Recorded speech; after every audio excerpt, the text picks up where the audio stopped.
A vibrant young woman making a fresh start in life. My sister had a great sense of humor. She was just full of life and ideas and fun. She had a new graphic design job, a new relationship, a new place to live. She was looking to a new future. Is mercilessly slaughtered in her home. The person slit her throat. It was a shocking murder. Whomever the attacker was extremely disturbed. You just can't register it. She didn't have any enemies. Everyone loved her. Investigators tracked down multiple suspects. There was a creepy guy just watching her. There was a note that said, saw no signs of life. Then police discover an enemy in disguise. They were using other individuals to try to throw us off. It was a bombshell. Detectives unmask a killer no one could have imagined.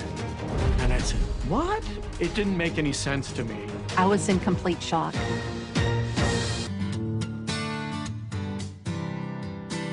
Gulfport, Florida is an idyllic community, complete with sun, sand, and seaside charms.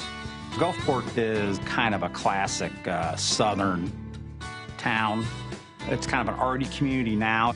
Gulfport has a beautiful beach, and people are very friendly. I never felt unsafe living there. On May 24th, 1984, Gulfport's laid-back lifestyle is shattered when a disturbing discovery is made. A woman was checking on her neighbor, and when she didn't answer the door, she viewed inside one of the windows and saw a body laying in a pool of blood. And that's when she called 911. Homicide detectives are sent to the address in Waterview Park.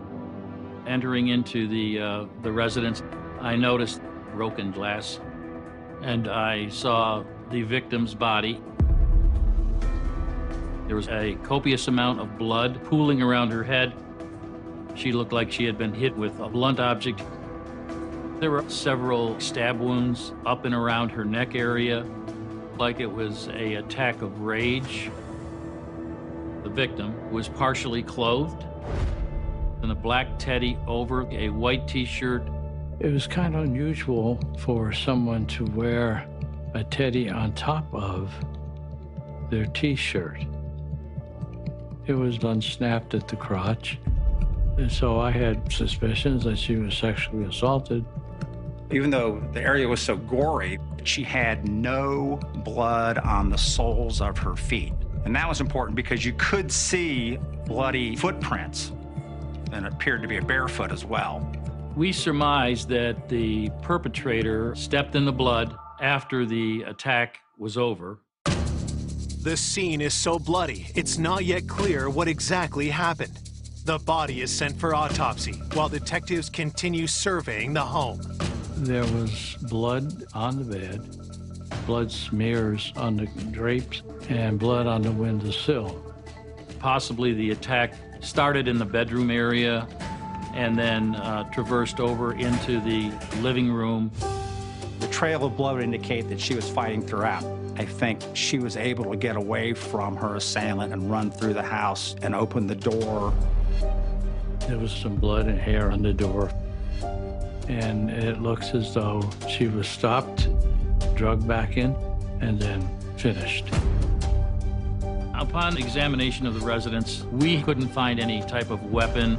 The crime scene was indicative of a very involved struggle, yet there was nothing knocked over or in disarray in the house. Now, it's possible that could actually happen that way, but it's also possible somebody went back in and cleaned it up.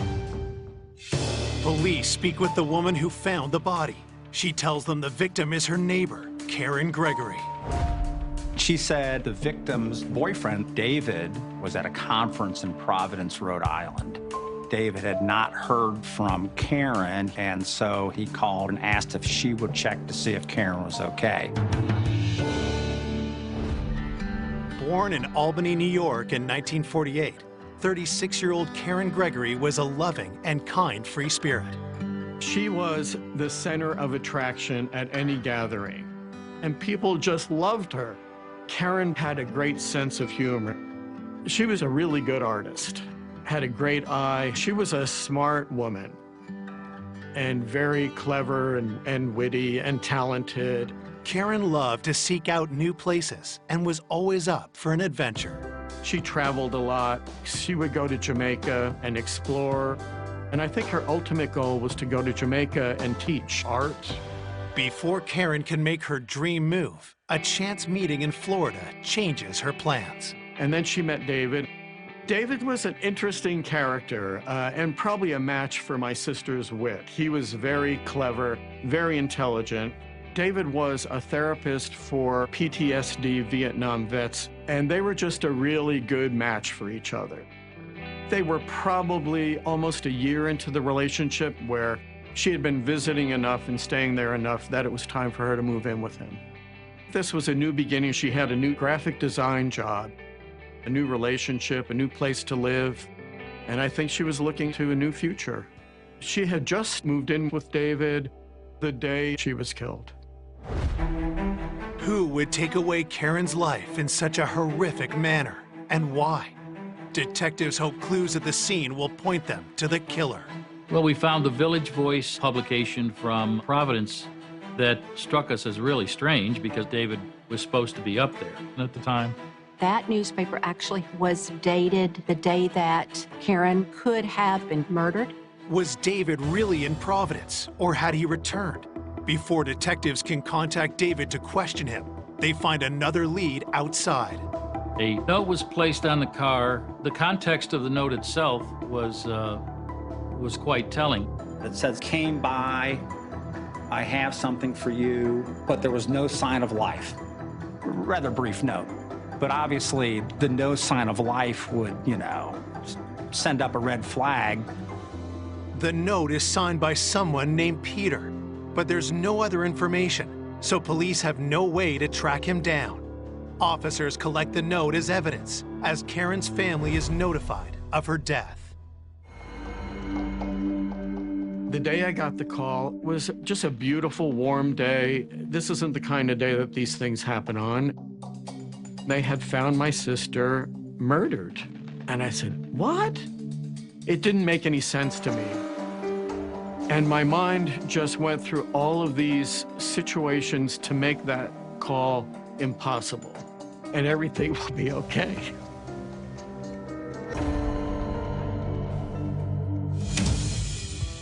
Police ask Karen's brother, Roy, about her relationship with David. Karen's brother indicated that there was a little conflict between Karen and David in that Karen may have had an interest in another individual. In Jamaica, she met a guy, and then she'd stay longer and longer on these trips. I think she was kind of torn maybe between both realities and both futures. We also found out that Karen and David had broken up for a length of time before her death. It wasn't some huge breakup, and she was still moving in, so we assumed everything was going to be worked out. But the weekend she was moving in is the weekend she was killed. The murder was at David's house, and I knew there was a rift there. So I think that added to maybe, well, you just never know. Could he have flown out to Providence and rebooked a flight back to Gulfport, committed the homicide, and then jumped back on a plane? We have to track down David. We felt that something was there behind the scenes, and we needed to find out about it. Coming up, investigators discover a series of suspicious men in Karen's circle. He had been physically abusive to his first wife. He made Karen feel very uncomfortable. And scramble to separate friend from foe. Here we are building on a story really raising red flags for us. He's either protecting somebody or he's just flat out lying. Until finally, the awful truth is revealed. It makes me sick to my stomach. No one would have ever thought that this person murdered this woman. A day after 36-year-old Karen Gregory was brutally murdered in her home, police in Gulfport, Florida suspect her boyfriend, David Mackey, could have killed her, and they need to track him down. Detectives found out that David was in Albany and that he had flew there to be with the family for the wake and funeral of Karen. David Mackey seemed to be concerned about Karen, and he wanted to know what was going on. We weren't going to give David the investigative information that we had. He said that he wasn't going to be back in Florida for another 2 weeks. David promises to come down to the station when he is back in town. In the interim, investigators sent officers to canvass Karen's street. Many of the neighbors heard a scream that night. Many got up and looked outside their windows and saw nothing. They didn't know exactly where it came from. Was it kids in a car? I mean, they didn't really know. The time of the scream was around 1 o'clock in the morning. There's some thought the time of death was during the scream. She wasn't discovered until midday the day after that. The head of the neighborhood watch is one of Karen's closest neighbors and a familiar face detectives can rely on. George Lewis was a Gulfport firefighter, had grown up in Gulfport. All the police officers knew him. George and his wife, Linda, were very good friends with Detective Larry Tossi. Well, having somebody like George to depend on was very, very comforting in that if something was going on in the neighborhood, he just was that kind of neighborhood watch guy. George said that he was working in his garage, which was across the street from the murder scene. He said he heard a faint scream. He had the radio up loud. He even went out in the street, didn't see anything. But George did see something the day before Karen's body was found. George Lewis described seeing this guy pull up in his car and walk up to the door and then write a note and put it on the windshield of one of the cars. Did George see Peter, the man who wrote that note? He didn't know Peter Cutt. It was certainly something that the police wanted to look into because that was the only person they're aware of that went to the house during that time frame. The next day, as police are figuring out how to track down Peter, they catch a lucky break. In order to release the remains of the body, Karen's old roommate was asked to identify the victim. And at that time, she brought another person with her. And he identified himself. It was Peter Cumble. Investigators bring Peter in to answer some questions. I noticed the scratch on his hand, thinking, maybe it was done by Karen. He noticed me looking at it, so he moved his hand.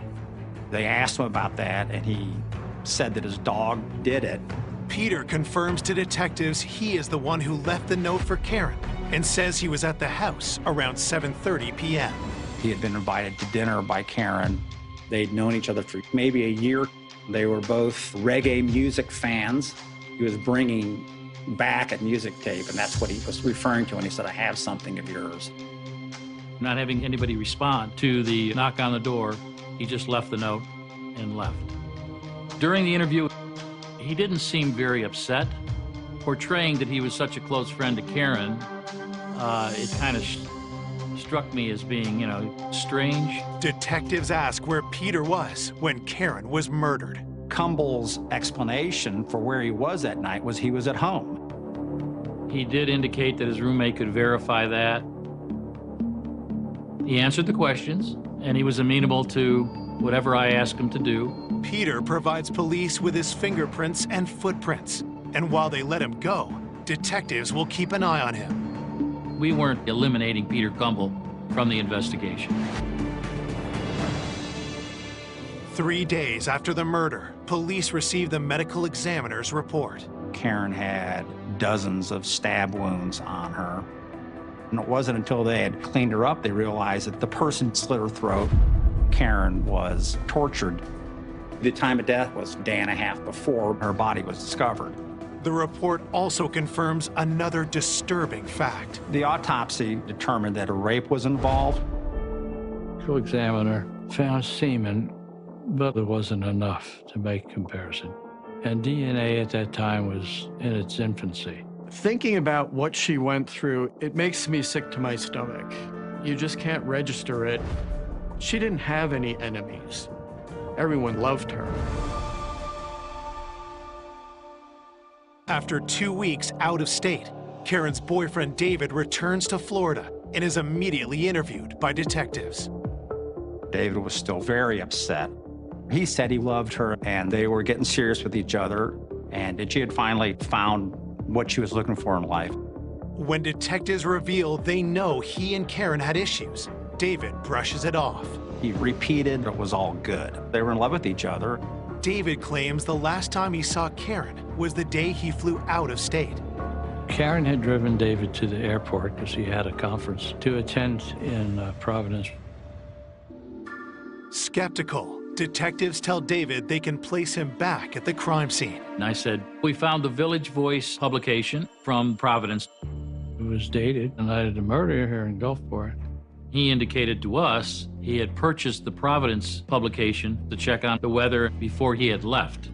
He told us it was at the newsstand in Gulfport a couple of days prior to the homicide. We have to look into that. Detectives ask David point blank if he murdered his girlfriend. He became frustrated, in my opinion, that we'd be looking at him instead of spending time looking for the real killer. He was pretty adamant in the fact that he was off doing a conference in Providence and he hadn't gone anywhere. He said, I want to be as much of a help rather than a hindrance as I can. He was also asked to submit foot samples, which he did as well. When asked who might want to kill his girlfriend, David gives a name detectives recognize. David informed us that he felt that Peter Cumble had some kind of an interest in Karen. It became clear that David was trying to blame this on Peter Cumble. Police are investigating the grisly murder of Karen Gregory. Her boyfriend, David Mackey, denies being involved and points detectives towards Peter Cumble, a man police have already questioned and released. In David's mind, he felt that Cumble was someone who had an interest in Karen, like as a potential girlfriend. David wasn't aware of anything about Cumble being invited to dinner and really probably had no real reason to see why Cumble would come by the house while he was gone. He said that Cumble was an acquaintance, but not a close friend. They knew people in the same circles.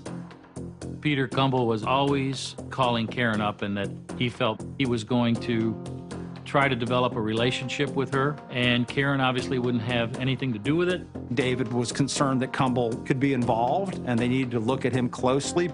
With nothing concrete to link David to the murder, they let him go. Detectives now need to confirm his claim that Peter had ulterior motives around Karen. When police try to bring Peter in for another interview, they hit a problem. He had left Gulfport right after his first interview. He had went on vacation, and the detectives found that strange, that him being close to Karen Gregory, that he would leave and go on vacation after her death. Without the evidence to compel Peter to return, investigators switch gears and delve deeper into David Mackey's alibi. David had told police he had given a presentation in Providence at 9 a.m. on May 23rd, which would have been 8 hours after Karen was killed. Was it possible for him to have got on a flight, come down, murdered Karen, and got back up to Rhode Island? Detective Sergeant Tossi decided to take flights in the same time frame. I found that he could have committed the murder and get back in time and do his presentation. It would have been tight, but it's possible. Detectives subpoena David's credit card information, but they show no record of David buying any additional flights. David's story about the newspaper also appears to check out. It was discovered that the paper actually comes out 2 days early, and the gentleman remembered selling the paper to David Mackey. David was telling the truth, and his alibi was solid. As weeks pass without an arrest, Karen's friends and family become concerned. Not knowing why or who or how this even happened, you're left with all these questions. The grief was too heavy. There was just a lot of weeping for a long time. Just the slightest little memory of her or thought of her. I can weep right now thinking about that. For such a small town, it was a shocking murder. I can only imagine what some of the women that lived alone in that community felt when there is a killer out there and they haven't been caught. A few weeks into the investigation, detectives get a boost when potential suspect Peter Cumble arrives back in town. He looked a little bit disheveled. He looked a little bit shaky, as if he didn't want to be there type of an attitude. Detectives cut to the chase and ask Peter if he killed Karen Gregory. He was completely shocked. Cumble's alibi was he was at home. But with David pointing the finger at Peter, detectives need to follow up. He was pretty adamant in the fact that, he hadn't gone anywhere and the roommate could be his alibi witness. Anybody can say they're home and they're in bed. In the middle of the night, they can go out and do what they want to do. And that's a very shaky and unsubstantiated alibi. We didn't have much to hold him at that point, so he left. Needing something concrete to tie Peter to the murder, investigators hope his footprint sample matches the one found at the scene. There was a partial bloody footprint on the floor. We did send it off to the sheriff's office. And we waited quite a period of time, and then we heard back that they couldn't find any identifying ridges or swirls. It's a big disappointment to me that our sheriff's office couldn't make a match. Detectives refuse to give up. The photograph of the bloody footprint looks mostly like a smear. So it was sent to Washington for the FBI to look at, which was not uncommon practice, especially if you had something that might be difficult for a local person to do. The analysis won't be fast, so investigators go back through everything collected at the scene and find a potential piece of evidence. There was a schematic drawing of a clock. It appeared to have a blood stain on it. Did the murderer bring that with him and leave that there, forgetting about it? Did he get blood on it while this happened? So it looked like a pretty good clue they needed to follow up on.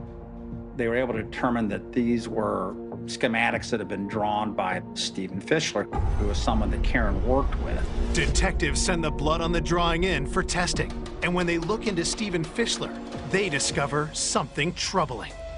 We found out from female workers that they felt uncomfortable around him, that he showed the girls pornography, and they took offense.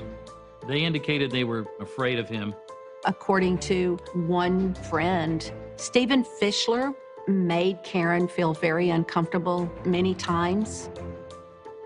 He made unwanted advances. At one time, he gave her a provocative novel that he was writing.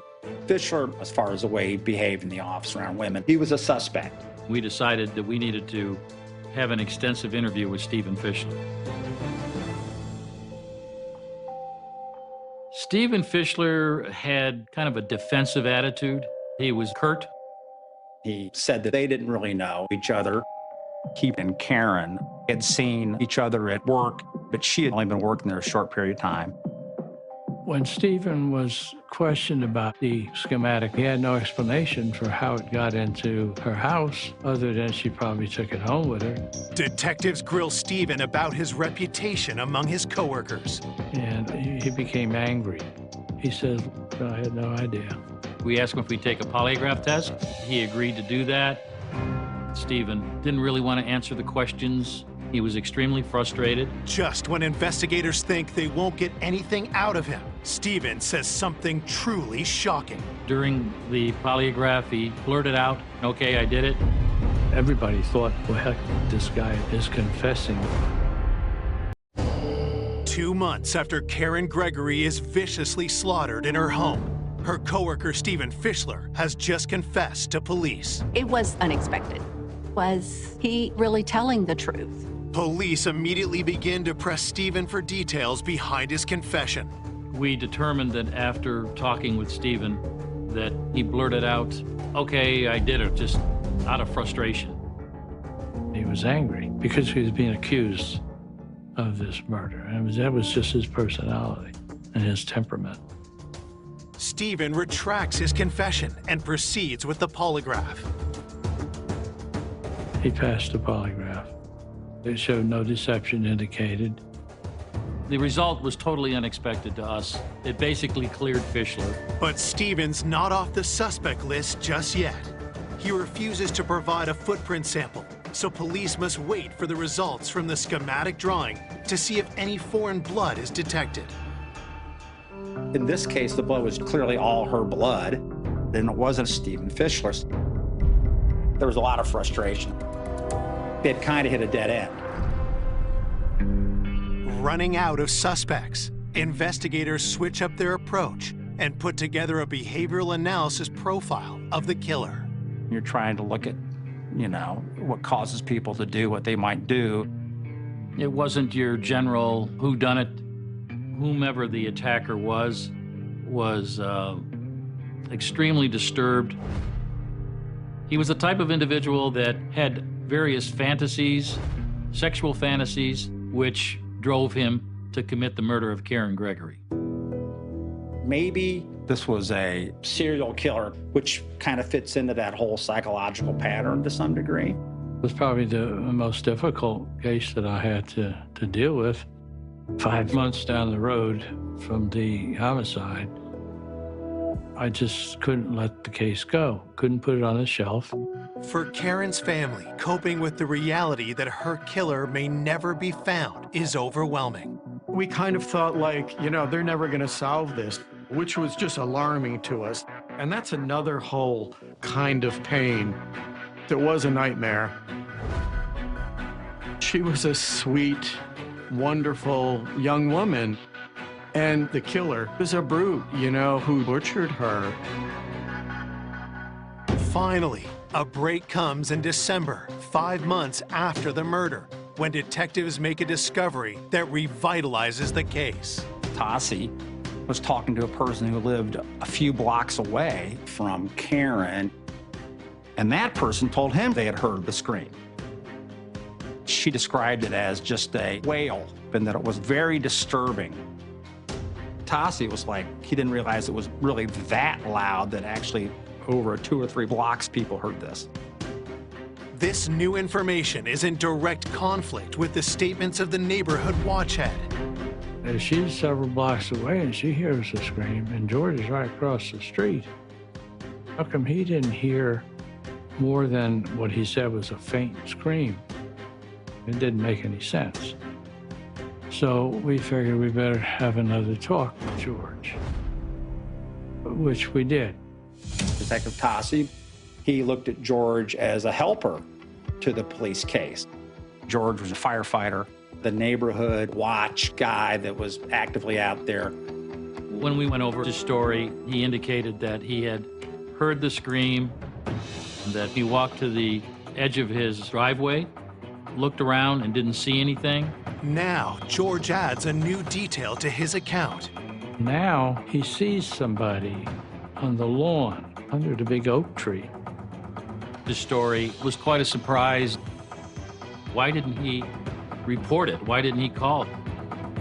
He didn't really know what to say.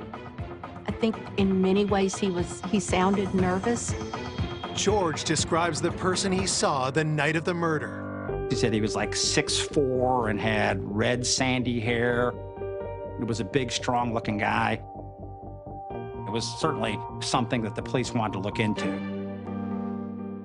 Armed with the new information, detectives try to track down this mysterious man. And in doing extensive neighborhood interviews, it was related to us there may be a peeping Tom in the area that fit. We thought, well, we may have something to go on here. I interviewed one person, and she said that she had a peeping Tom at her window. And when she noticed him, he took off. Could the peeping Tom be the killer police have been looking for? Investigators show George pictures of possible prowlers. He couldn't identify any of them. So the mystery man in the lawn remained unidentified. So there's some thought that he might have been watching that house and watching her and knew that she was alone that night, and knew David was out of town. I felt terrified, especially at night. I kept my doors locked. I didn't want to end up like her. Detectives find another woman in the neighborhood who recently saw the prowler. There was a creepy guy just watching her for some unknown reason. She caught him peeping in the window, and he took off. The woman recognized the man. When she tells police his name, they're stunned. It was a big surprise. Detectives hunting for Karen Gregory's killer learn there's a prowler stalking the women of Gulfport, Florida. Could the offender be one and the same? When a victim of the voyeur comes forward with a name, investigators are shocked. It's the neighbor, George Lewis. It was totally unexpected to us. Detectives bring George in for a third time and ask him about the woman's claims. He admitted he was outside the house, and he had some explanation for why he was there. He was a neighborhood watch guy and always looking out for people. He said he heard a noise or something. He thought, you know, is it possible it's the killer? He was given the opportunity to take a polygraph test, which he did. Detectives start by asking about the prowler. Listening to the polygraph tape and how George Lewis described the man, I really believed him. Investigators also ask him about the night of the murder. Did you kill Karen Gregory? George said no. The polygraph results tell a different story. The results were disastrous. He failed it miserably. After he failed it, he had something else to say about the night of the murder. George admits he hasn't been completely honest and tells police that's why he didn't pass the polygraph. George Lewis indicated to us the individual that he saw on the lawn left Karen's house itself. He saw George and had approached him and threatened him. The person walks out and tells him, if you say you saw me here, I'll come back and kill you. So that's the reason he wasn't forthcoming. He was afraid of him. George Lewis went from just hearing a scream at the edge of his driveway to indicating that he saw the perpetrator. And then his next story, George said this guy threatened him. We were very concerned about that because here we are building on a story, so it really raised red flags for us. We felt that, you know, with the abundance of different issues and stories he was telling, he was using other individuals to try to throw us off. We had asked him to do a composite sketch of the individual that he saw. After the sketch was done, we both looked at each other and said, this really can't be happening. We both came to the conclusion it was George when he was younger.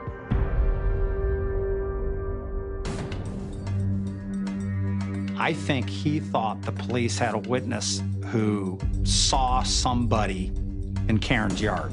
So he was making this description of the person who scared him get closer and closer to looking like him. He's either protecting somebody that he knows, or he's just flat out lying. We have to look at George a little closer. Investigators collect his foot and fingerprints, but with little hard evidence to hold him, George is released. Detectives take a deep dive into George's past and make some disturbing discoveries. He had been physically abusive to his first wife. According to her, there were times when he had been violent with her. He had choked her.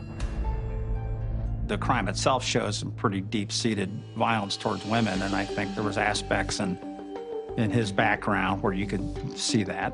George had gotten into a swingers club. That was a part of George I never really saw, you know, or never knew. He's never said anything like that to me. So that was kind of surprising, but things were building up with him and his behavior. It appears George developed a troubling fascination with Karen before she had even moved in. One of George's friends told me that Karen was visiting over at David's house. Karen had come out in a bikini, and he made some comment about liking to have an orgy with her. Got aroused. He had gotten into sexual perversions, if you will. I think there was indications that he was, you know, a peeper of some sort. Still looking for hard proof, detectives asked George's wife about the night of the murder. She was woken by the scream. After just a few minutes, George came in from the garage. The killer would have been covered in blood, but George wasn't. When you sit back and you look at these things, because you say to yourself, oh, well, maybe he really didn't do it. Maybe his story makes sense. Or maybe he's covering up for somebody that did do it. You know what I mean? And so now it's, where do we go from here? At that time, we didn't have DNA. The only thing that could tie itself into the case was the footprints. Detectives are still waiting for those results. It was getting extremely, extremely frustrating for the team. And then the months just went by, nothing happened.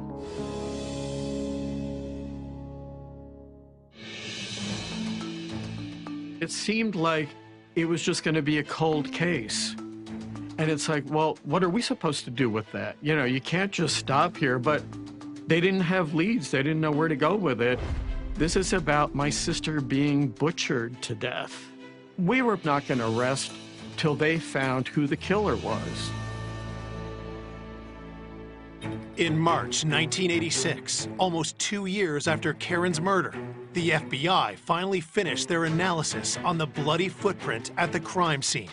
The day that the data came back from the FBI, everybody was elated. They showed the ridges on the heel from the bare foot, and they can be identified, compare one to someone else. Detectives have renewed hope the killer is within their reach.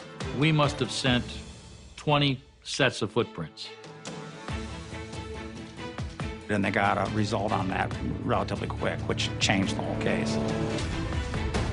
A definite match. No one in Gulfport would have ever thought that this person murdered this woman. Nearly 2 years since the brutal slaying of Karen Gregory, detectives have just received a report back on the bloody footprint found at the crime scene. The footprint was sent to the FBI. We were waiting specifically on just that result. There was a definite match of a footprint of George Lewis to the inked footprint that we had sent up there to the FBI lab. It was shocking. It was very hard for me to believe that George Lewis murdered Karen Gregory. He was the head of the crime watch. He was a firefighter. I was in complete shock. Although no one could believe George was a cold-blooded killer, the evidence doesn't lie. Footprints with their ridges and their swirls are similar to fingerprints. If you have enough of those patterns to present to a match, then they're just as good. I didn't want to believe it, and I had to face that. I trusted George. He was toying with me. He certainly wasn't the person that I thought he was. The detective knows he has to ask his old friend some tough questions. We asked him to come into the station, and that's when we confronted him with the footprint. That's when he said, I crawled in the window. It was a bombshell. Now here's a whole new story where he's absolutely in the house. He indicated that he had heard the scream. He had gone through the bedroom window to try to assist Karen. He said that he saw her laying there with her throat cut open. Only the killer would have known that her throat was cut. He said he had stepped in the blood to assist her or help her, and then he had exited out through the bedroom window. His explanations didn't make sense.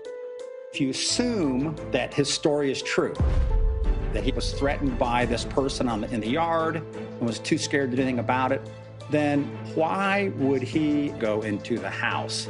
Why didn't he call police at that time? His story is BS. But the nail in the coffin, of course, was the footprint. Investigators also talked to George's wife again, and they learned he would have had time to clean up after the crime. His wife had been very defensive of him. Then she changed the story. George was gone for the longest time, she said, 20 minutes or more. We don't have to prove motive. We felt we had enough probable cause then to make an arrest. I had mixed feelings. I was sorry it was George, but yet I was a little upset that he just let us on. Nearly 2 years after Karen's brutal murder, on March 15th, 1986, George is charged with first-degree murder and sexual battery. It was a huge relief that they had finally found someone, but it was a shock, just a shock, and still no reason why would a neighbor do this. I think in looking at him, it was pretty clear that he had a fairly misogynistic view towards women. He thought she might be an easy mark or an easy target. At trial, investigators put forward their theory about how the murder unfolded. George Lewis would have gone over knowing that David was out of town. He came in the house, knifed, and ready to do it, and was living out a fantasy. Teddy had been put on her against her will. She knew that the only way to get away was fight to get out of that residence. She was pushed and hit her head against the jalousie windows. That's when she screamed. After that, it got really violent. The rape was involved. Lewis knew then that he had only one way to go with this, and as a result, he ends up stabbing Karen 21 times. George Lewis maintains his innocence, but a jury convicts him, and he is sentenced to life without the possibility of parole. No one ever really wants to believe that someone that is there to protect and to serve could do something so horrible. This was really unexpected that he was the killer. That didn't seem like who I would expect a firefighter to be, and certainly not the neighborhood watch guy. Although maybe he was watching for opportunities. I was relieved we could actually get justice for Karen and all the people who loved her. There was a little bit of justice in knowing he was in jail. My sister probably would have forgiven him. That's the kind of person she was. It's funny sitting here now. She was alive for as many years as she's now been gone. She never lived, we never got to know who she'd be as an old lady. She was just full of life and ideas and fun and humor. I have her ring on right now that she made for me. FBI, freeze! Get down! A family vanishes without a trace. Local authorities find no leads to the identity of their abductors. When stolen weapons began to surface, investigators realized the perpetrators were part of a nationwide rampage of violence. They were dangerous men who would stop at nothing to escape justice.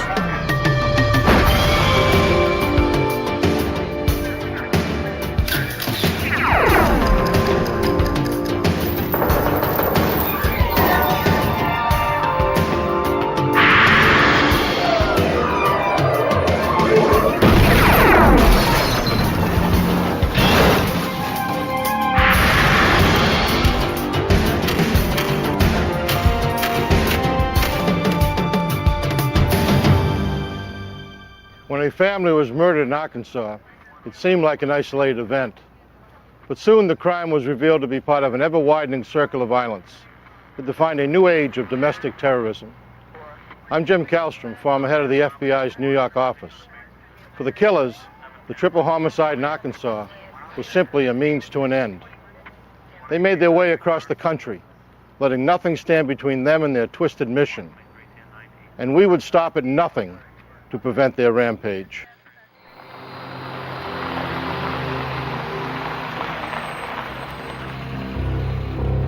January 1996. Tilly, Arkansas, a small rural neighborhood, was home to William Mueller.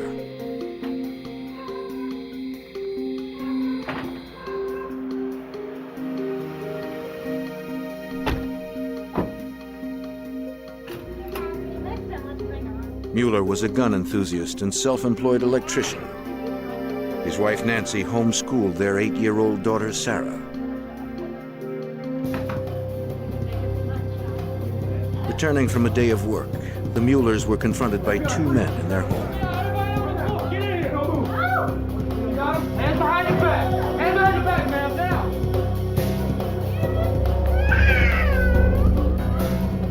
They were dressed as FBI agents, but they were imposters.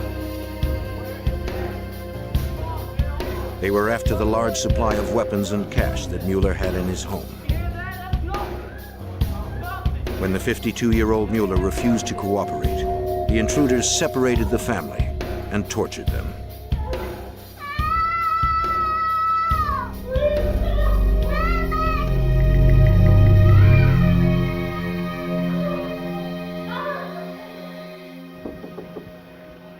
Nancy Mueller's mother, Earlene Branch, grew concerned when she hadn't heard from her daughter in 2 weeks.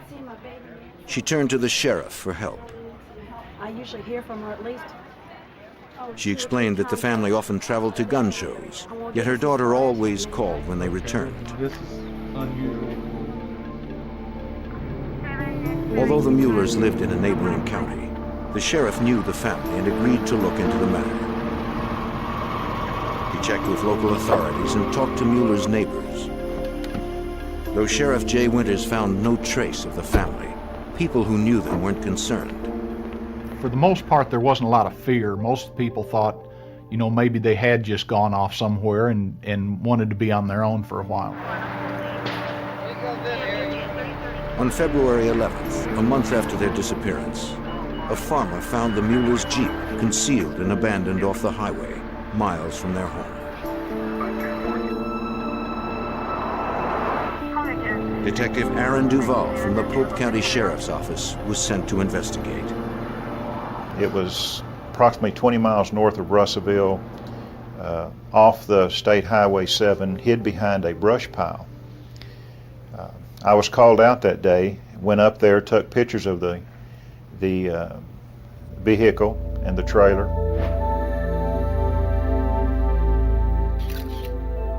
Inside the Jeep, Duval found Nancy Mueller's purse.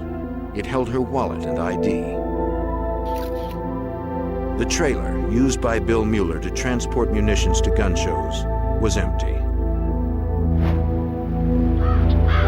Several more months passed, and the Muellers were still missing.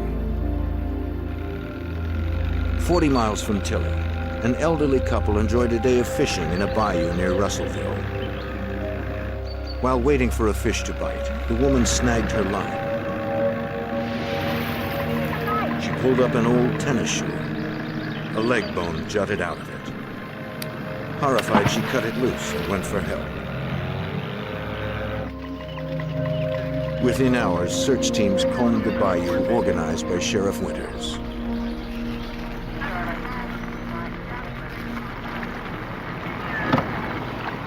They used large metal hooks to drag the bottom. Divers swam the depths. By day's end, parts of a single body were recovered, a murder victim. The torso had a rock attached to it. There was a lot of tape on it. The head had a bag of some type on it, duct tape around the head. Very disturbing to us because it was obvious, you know, that this was a different type of thing than we typically deal with. It was an obvious execution. It was just some cold-hearted people. Investigators determined it was the body of a small female. They thought it might have been a 6-year-old girl who had been abducted several counties away the previous year. When the clothing and size didn't match her description, another possibility became apparent. It could have been Sarah Mueller. The next day, 2 more partial bodies were found. All 3 torsos had been weighed down with rocks, and each head was covered with a plastic bag secured with duct tape. Dental records, DNA, and clothing confirmed the identity of the bodies. They were William Mueller, his wife Nancy, and their daughter Sarah. The missing persons case was now a grisly triple homicide investigation. It was bad for Bill and Nancy to have to die the way they did. But for a 7-year-old girl to die that way, to be wrapped with plastic, to be wrapped with duct tape, to have a 60-pound rock strapped to her body and thrown into a lake, there was no excuse. During the autopsy, the coroner determined that the three had probably been in the water since January 11th, the last day they were seen. A later examination revealed several specks of blue paint stuck to the tape that bound the bodies. Investigators sent the paint specks to the FBI lab in Washington, D.C. for analysis. A forensic chemist determined that they were consistent with auto paint.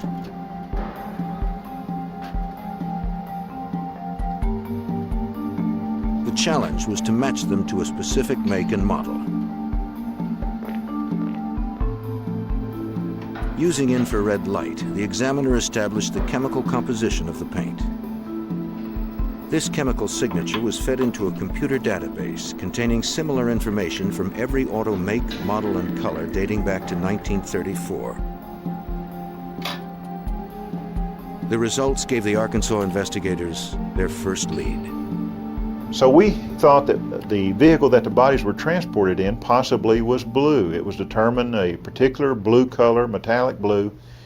The FBI even narrowed it down that it was a General Motors vehicle. Investigators reasoned that they were looking for at least 2 perpetrators. One must have driven the blue car with the bodies in it to the water, while the other followed in the Mueller's Jeep. By the time they dumped the bodies, the Muellers were probably already dead, suffocated by the plastic bags.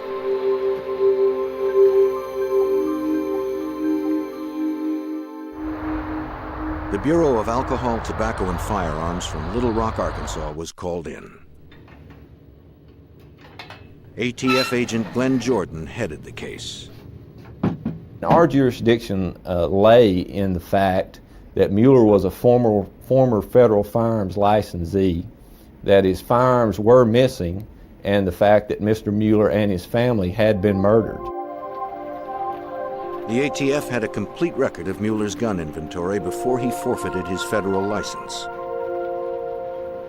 With no reports of gun sales since then, agents figured the missing weapons had been stolen. Our goal was to enter the serial numbers of those firearms into the National Crime Information Computer. In case those firearms turned up later, that would give us a lead to follow in the investigation. Jordan was already familiar with Bill Mueller's name since the family had been the victims of a theft 1 year earlier. At the time of that robbery, Mueller reported $40,000 worth of merchandise stolen, including 5 firearms and ammunition. Since the Muellers had been victims of a robbery and homicide within the same year, agents believed that the family had been targeted by a group who used and sold stolen weapons, perhaps members of an anti-government militia. Come on in, fellas. Investigators returned to inspect the Muellers' belongings. After the family had disappeared, relatives had taken most of their valuable items. The landlord stored the remaining possessions in his garage. They found a Colt .45 gun case labeled with a serial number, but the gun was missing.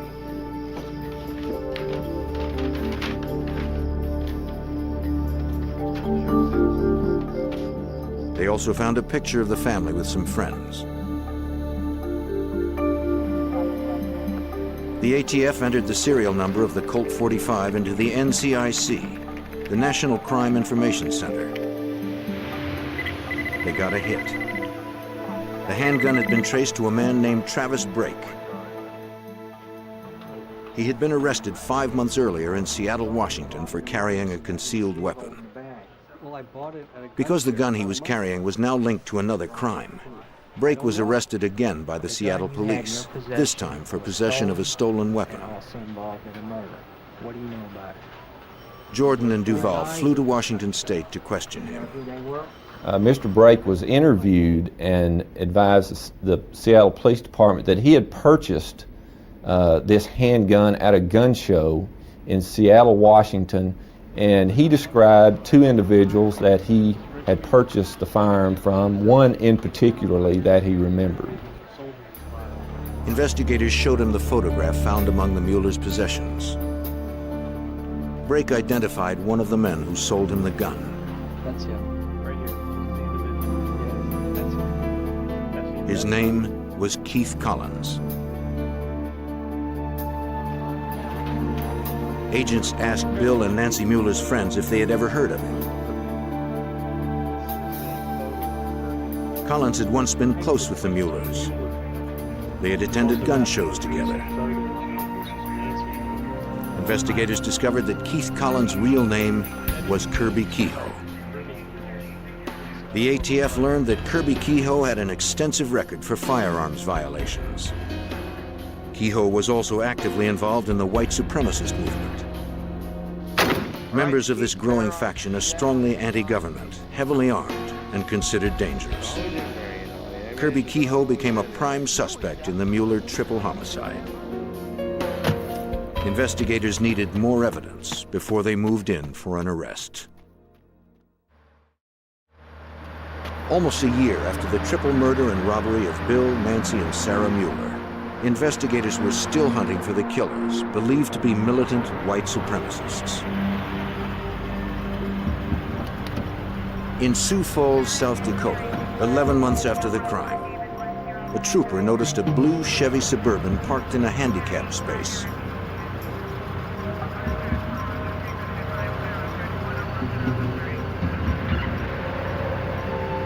He found a young couple sleeping inside. The man said his name was Sean Haynes. Got any info? He and his pregnant girlfriend had pulled over to rest for a while. From the bumper stickers on his truck, the trooper believed he was a white supremacist. He asked Haynes if he was carrying any weapons. Haynes showed him two guns in the back of his vehicle.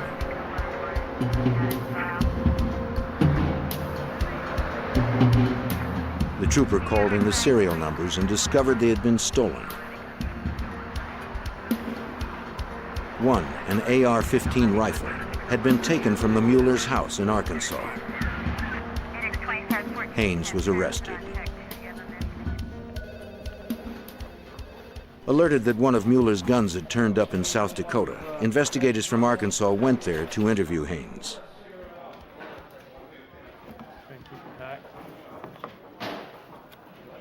Haynes revealed that he had traded another firearm for the AR-15 rifle at a Washington State motel 6 months earlier.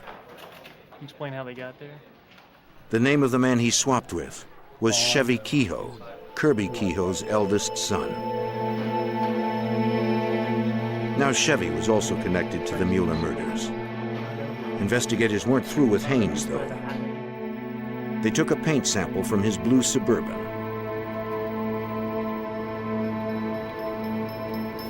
They determined that the sample did not match the paint found on the duct tape wrapped around the Muellers. Haynes had nothing more to offer. The investigation turned to Chevy Kehoe, but he was nowhere to be found. Several weeks later, Ohio State Highway Patrol Officer Harold Harker had a routine assignment: to catch speeders in the small town of Wilmington, not far from Cincinnati.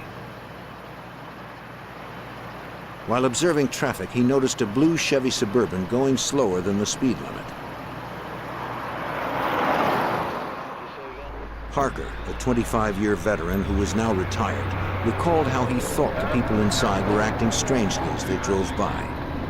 As it approached, I saw it did not have a front license plate, and as it passed me, the driver didn't acknowledge my presence in any way, didn't look at the patrol car, just kept both hands on the wheel fixed straight ahead. However, the passenger not only looked at me as he went by, he actually turned in the seat and looked out the rear window to watch me. Harker knew that Washington State required vehicles to have license plates on both front and back.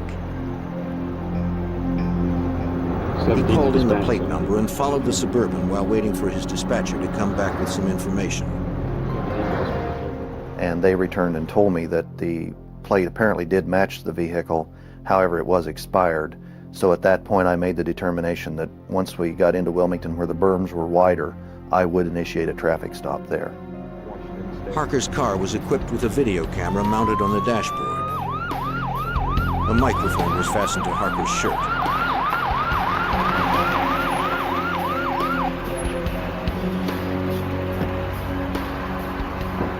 Harker asked the passenger and driver for ID.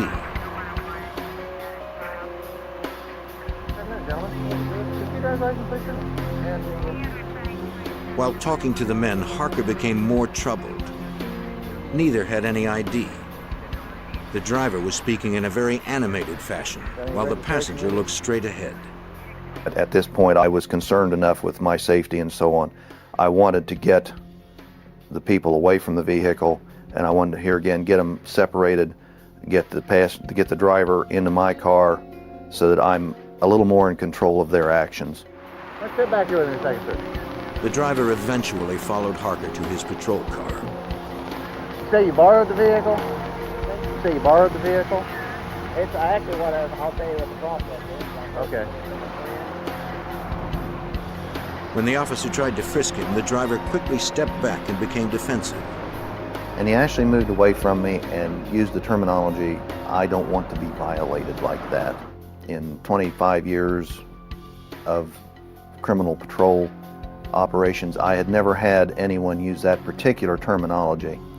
And that, coupled with the appearance of the two young men, the fact that they had close-cropped military-style haircuts, very clean cut, and the driver had a Marine Corps-type cover, I felt comfortable that I was probably dealing with militia personnel at that point. Across the highway, a fellow officer, Deputy Sheriff Robert Gates, saw Harker talking with the driver and turned around to assist him. This was a common practice, since officers often worked alone in rural sections of the state. His whole purpose is to monitor the entire situation. He doesn't get involved with answering questions, giving direction. That's my job. His job is purely to watch and observe. The men told him they were looking for work on construction sites. Harker told the driver that if he or his passenger could not provide identification, their vehicle would be confiscated. The driver attempted to escape.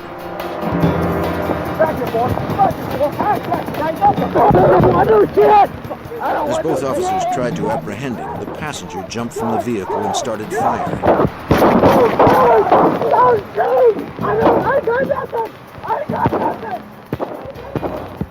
The passenger fled the scene while Harker tried to stop the driver.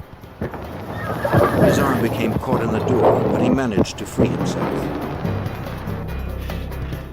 The other suspect escaped into the woods. Gates pursued him.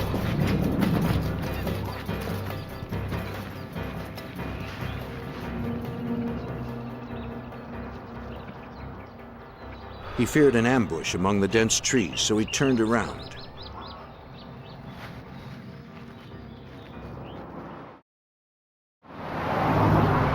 Harker, back at his car with a shot-out tire, called for help. Within moments, the rest of the Wilmington, Ohio Police Department was notified about the shootout. Officer Robert Martin heard the bulletin and then observed a Suburban in an electrical supply company parking lot.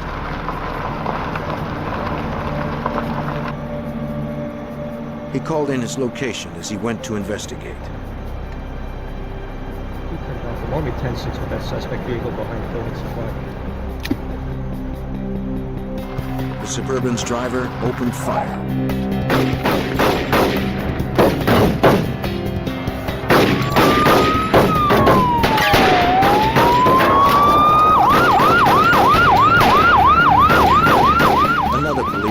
arrived to assist him.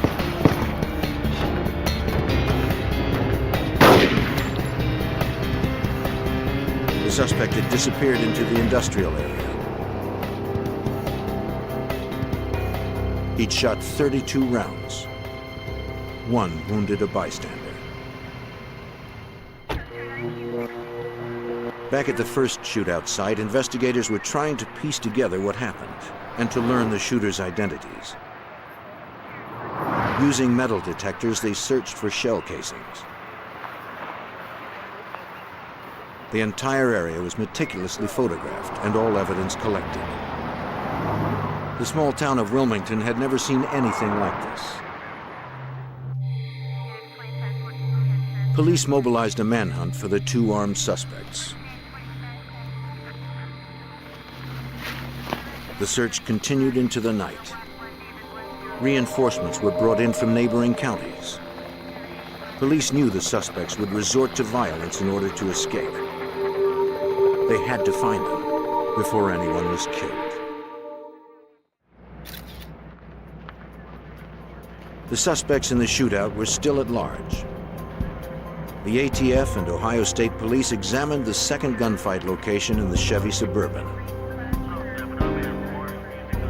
The entire crime scene was processed for fingerprints in hopes of determining the shooter's identity.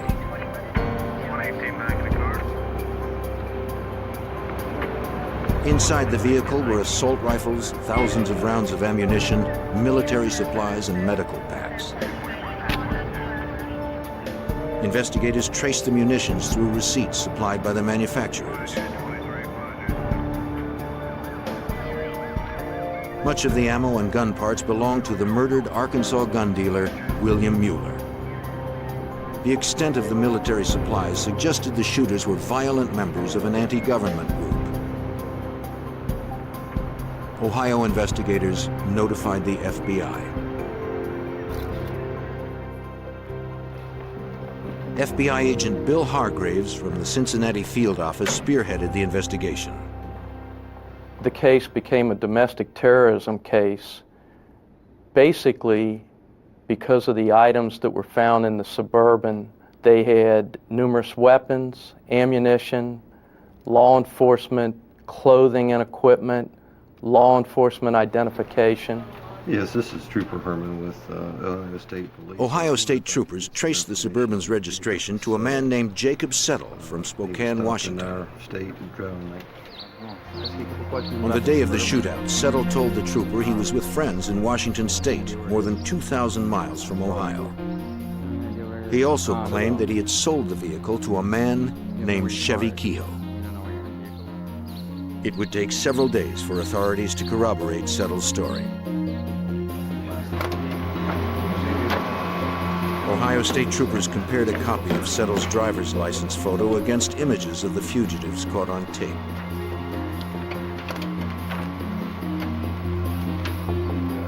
The picture didn't match. The videotape was their best clue. Ohio State Police released the tape nationwide to try to find the shooters' identities.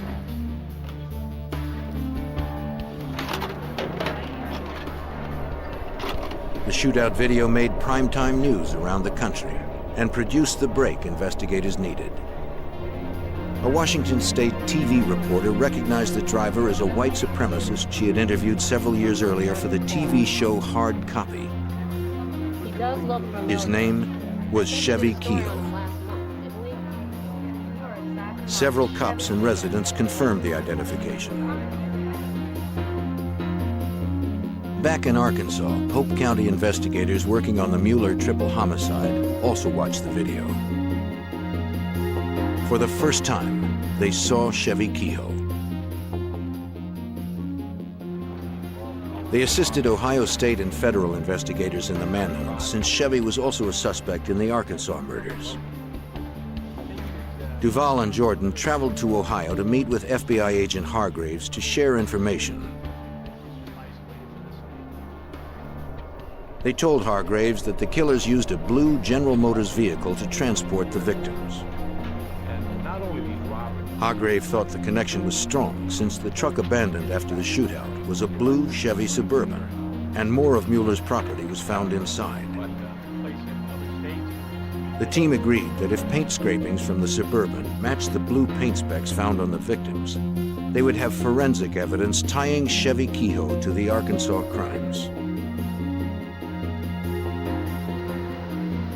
At the FBI lab in Washington, D.C., examiners determined that the paint specks did not match the sample found in Arkansas.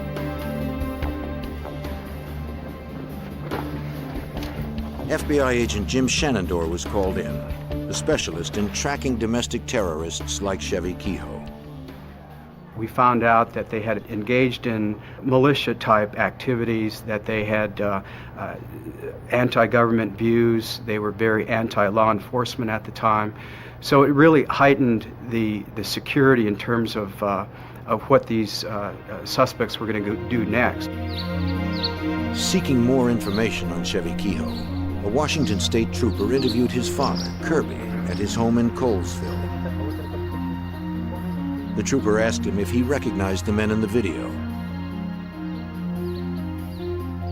Kirby did not identify his son Chevy, but he said the second man was his younger son, Shane.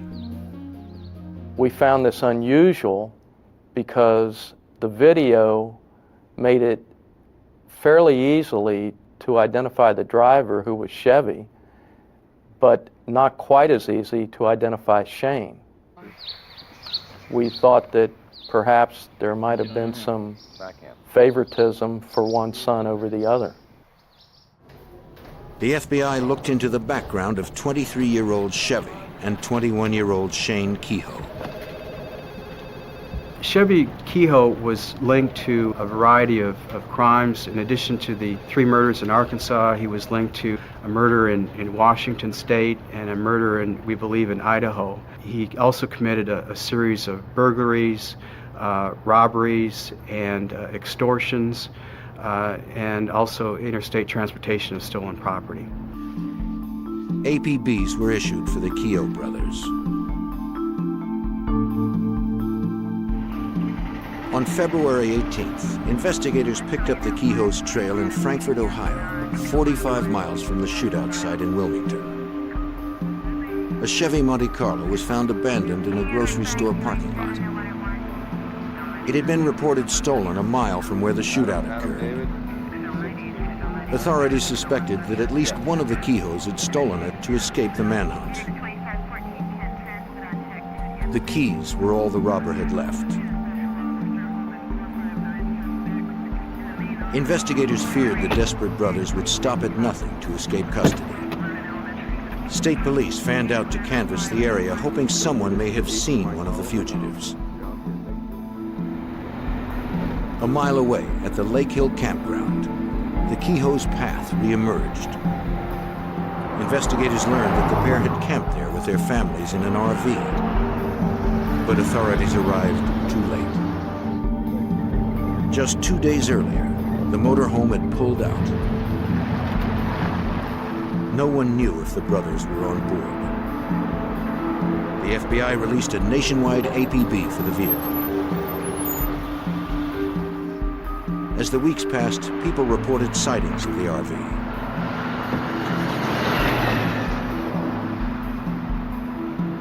They had also seen women and children in the camper.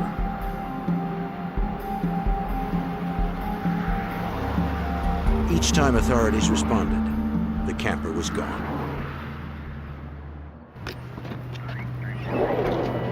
The Kehoe's trail heated up again 150 miles away in Indianapolis, Indiana, where another stolen vehicle was recovered. Inside, investigators found clothing and a gas receipt signed by Chevy Kehoe, but no trace of his brother Shane. The van had been stolen 13 miles from where Chevy fled the blue Suburban after firing on Ohio officers. The Kehoes were still one step ahead. The trail of plundered cars signaled that the Kehoe's crime spree would not cease until authorities stopped them. There it is.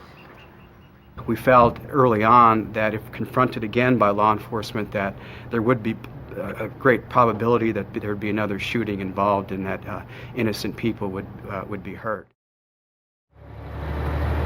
Across the country, local and federal investigators were put on high alert. They needed to find the Kehoe brothers before they struck again.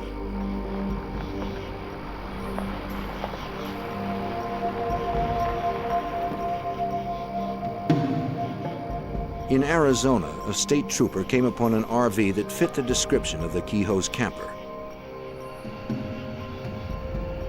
It had no license plates, and its shades were drawn.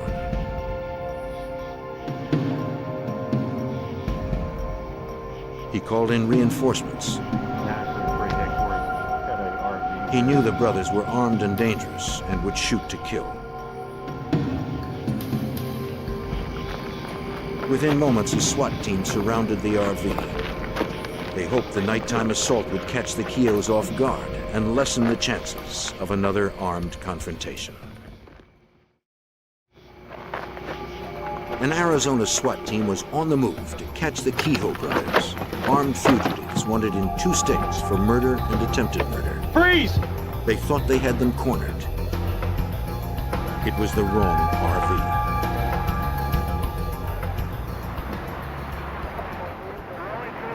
Several days later, a Wyoming highway patrolman found the Kehoe's mobile home broken down and abandoned on a desolate stretch of road. The FBI was informed and asked that the RV be towed into town for inspection.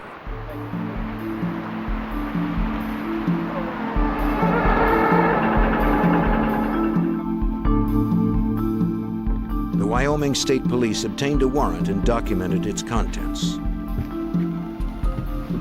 This vehicle, like the Suburban, held a large cache of ammunition, guns, several fake FBI jackets, and U.S. Marshals badges.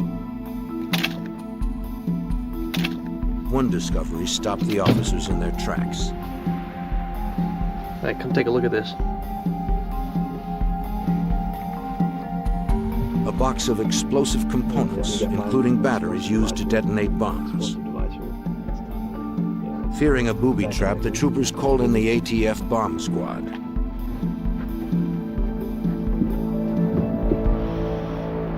Nearby business and government offices were evacuated. Inch by inch, the bomb squad probed the RV. The thorough investigation revealed no live devices. But the danger wasn't over. According to ATF agent Jordan, the Kehoe brothers had a well-equipped bomb factory, which increased their potential for violence. The bomb-making components that we found consisted of some metal cylinders, several types of chemicals, mixing bowls, hot plate coffee filters, instructions for making homemade blasting caps, quite an assortment of bomb-making components. Receipts on board revealed the family's path since leaving Ohio. They traveled through West Virginia, North Carolina, Alabama, Texas, and Montana before ditching the mobile home in Wyoming. The vehicle offered few clues to the Kehoe's current location.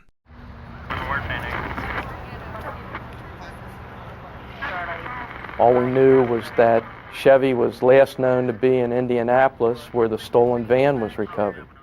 We presumed that Shane and the families had made it as far as Casper, where the camper had broken down. From that point on, we basically had a cold trail. To entice the public's help, the FBI and ATF announced that they had joined to offer a reward for the pair's arrest and conviction. The fact that it was a serious matter involving law enforcement, the fact that they had some affiliation to supremacy groups, and the fact that they were dangerous individuals, we were able to obtain a $60,000 reward for their apprehension. More than 100 tips came in. The local leads were handled by the Ohio State Police, while the FBI and ATF pursued those from out of state.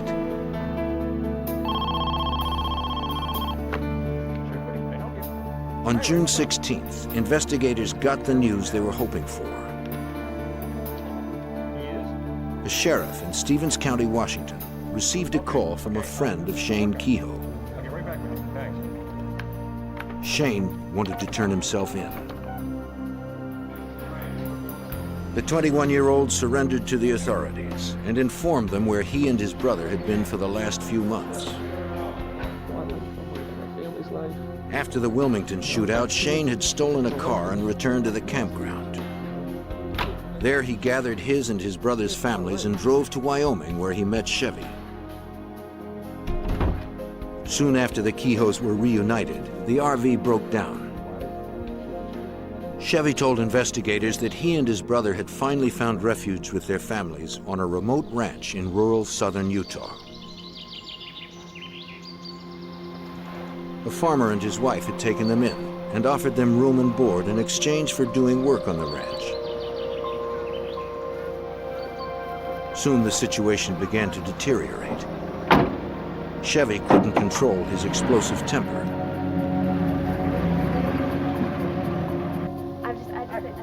Both Shane and his wife, Tana, grew concerned. Chevy talked of building his own white supremacist order. He thought of killing his wife, Karina, because of Native American ancestry in her family. He even talked of murdering his own parents, Kirby and Gloria, in order to raise his 6 younger brothers with his beliefs.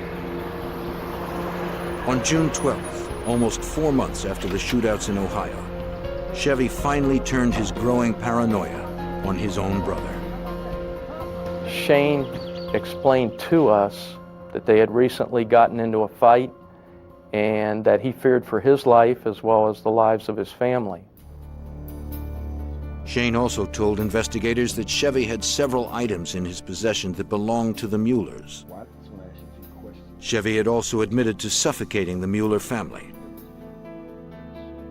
Not knowing what Chevy would do next, Shane and his family fled Utah in the middle of the night, driving almost 1,000 miles back to Washington State.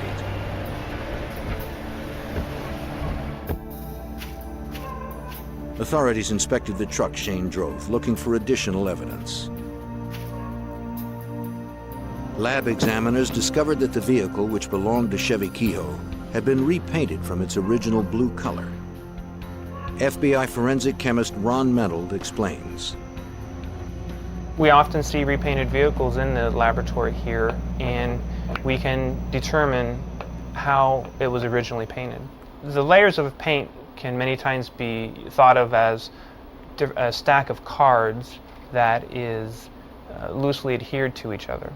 Okay, and any one card can be withdrawn from the layer and sampled individually. So the ace of diamonds, which is a primer layer, would be different in chemistry and color from the king of spades, which would be on top. The test results were conclusive. The composition of the blue paint found on the Kehoe's vehicle matched the specs found on the Muellers' bodies. The evidence against Chevy Kehoe was compelling, but capturing him would be no easy task.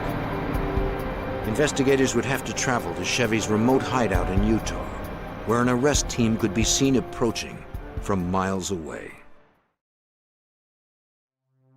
Wanted for triple homicide in Arkansas and attempted murder in Ohio, the white supremacist Chevy Kehoe was heavily armed and hiding with his family on an isolated ranch. Apprehending the criminal in the wide open spaces of southern Utah would be dangerous for agents and Chevy's family. The FBI and ATF needed an arrest plan that minimized the risk. Agent Will Long was in charge of coordinating the plan. He is in shadow in order to protect the sensitive nature of his current case. Chevy's children and his wife were there, and we certainly didn't want to get involved in a situation where they were in the middle of a shooting situation or possible hostage situation. Long enlisted the help of Rodney Levitt, the farmer on whose land the brothers had been living. Levitt agreed to help the FBI due to his concern for Chevy's children. He told us that on a regular basis, Chevy Kehoe would, at his request, travel into Cedar City to run errands for him related to the farming operation. And in this case, they had previously talked about Chevy coming into town on this day to pick up some feed from the local feed store. And we decided that we could use that as an opportunity to take him at the feed store in an environment that we could control. That left agents only 2 hours to get into position before Chevy arrived in town with Levitt. 2 hours is a short amount of time. We placed surveillance units along the road that would be in a position to call out the location of Chevy Kehoe and Mr. Levitt as they made their way into town. The plan was working perfectly until Chevy Kehoe made an unscheduled stop. The FBI didn't know if Kehoe was onto them and was making a run for it.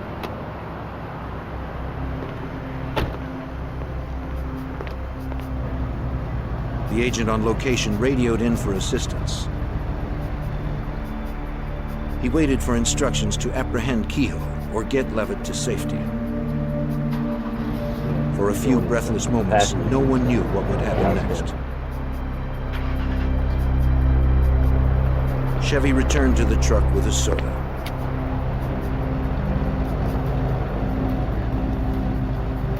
To the undercover agent, it seemed that Chevy had no suspicions and returned to the road. Back in town, more than 25 agents waited for the arrival of Chevy and Levitt. Snipers were positioned on the rooftops, and the feed store was surrounded. Agents were also located in the nearby neighborhood. Their objective was to prevent Chevy from escaping and taking hostages. While Agent Long loaded hay in front of the feed store, his plan nearly went awry. As we were listening to the radio, we heard one of the surveillance units call out that Chevy had crossed a landmark that was approximately 1 minute away from the feed store. At that very moment, a farmer unwittingly pulled into the parking spot the FBI was holding for Chevy. Agent Long had a split second to act. Sir, I ran across the parking lot with my badge and credentials in my hand. I told this man that a dangerous fugitive was about to pull into the parking lot and that we were going to arrest him right here, and that he needed to immediately get in his vehicle and get out of the parking lot. The farmer complied, and Long returned to his position. Seconds later, Chevy Kehoe pulled into the parking lot.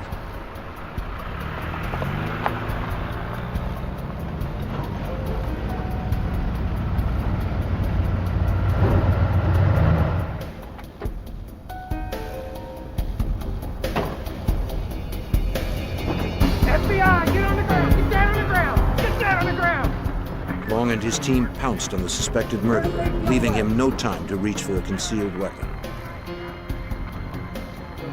After 5 months of a nationwide manhunt, the FBI had finally captured Chevy Kehoe.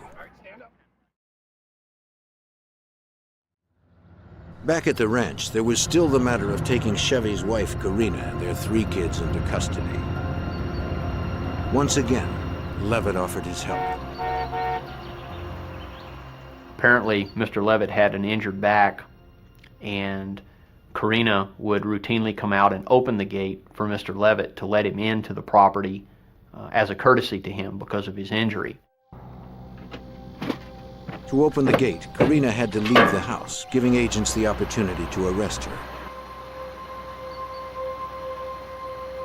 Long hid in the back of the truck with 2 other agents. Just as we anticipated, Karina came out and opened the gate, and as she was looking at the gate and concentrating on manipulating the latch, we jumped out of the back of the truck and immediately searched her and found a loaded 9mm pistol in her back pocket. Get out on the ground, ma'am. Get out on the ground. Get out on the ground. Spread your legs. Spread your arms. Long obtained a search warrant for the Kehoe's trailer on the Levitt property. Okay. Before inspecting it, the FBI safely escorted the children outside and entrusted them to the farmer.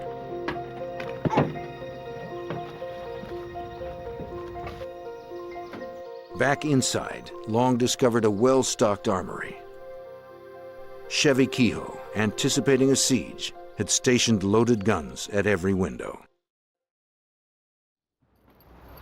With both brothers finally in custody, the pair was transported back east to face 16 state and local charges. Chevy would first be tried in Arkansas on federal charges. With the Kehoes locked up, U.S. Attorney Paula Casey had several months to prepare a solid case. The federal agents and Aaron Duvall, Jay Winters, came here and they laid out the evidence they had of all the various crimes that had been committed. And after we examined everything that was there was sort of this growing realization as we reviewed these things that it was a racketeering case. Placing Chevy's illegal activities under a racketeering umbrella, Casey needed to demonstrate that crimes were committed in order to expand his white supremacist movement. The racketeering statute lets us give a jury the complete picture of what happened. It lets us put that together so that all of the evidence can be placed before the jury for their decision. Chevy Kehoe was ultimately charged with 57 federal crimes, including the brutal murder of Bill and Nancy and their 8-year-old daughter, Sarah. Chevy Kehoe was tried, and following a 3-month jury trial, he was found guilty of racketeering, and as a result of his conviction, he received a sentence of life without the possibility of parole, because in the federal system there is no parole. As for brother Shane, despite his claims of self-defense, he was found guilty of the state charges brought against him. Among them, attempted murder for the shootout in Wilmington. He is currently serving 24.5 years.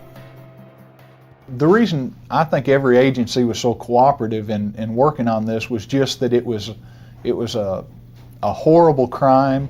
It was a crime that was obviously hard for anybody to figure out why it happened, exactly how it would happen. It was just one of those things that everybody wanted to help out, and they knew that we couldn't do it all ourselves, and if it had been their case, they wouldn't have been able to do it by themselves either. So it was just a matter of everybody getting together, because the bottom line was there were some bad people out there, and everybody just needed to get involved for a common cause, and that was to put the bad guy behind bars.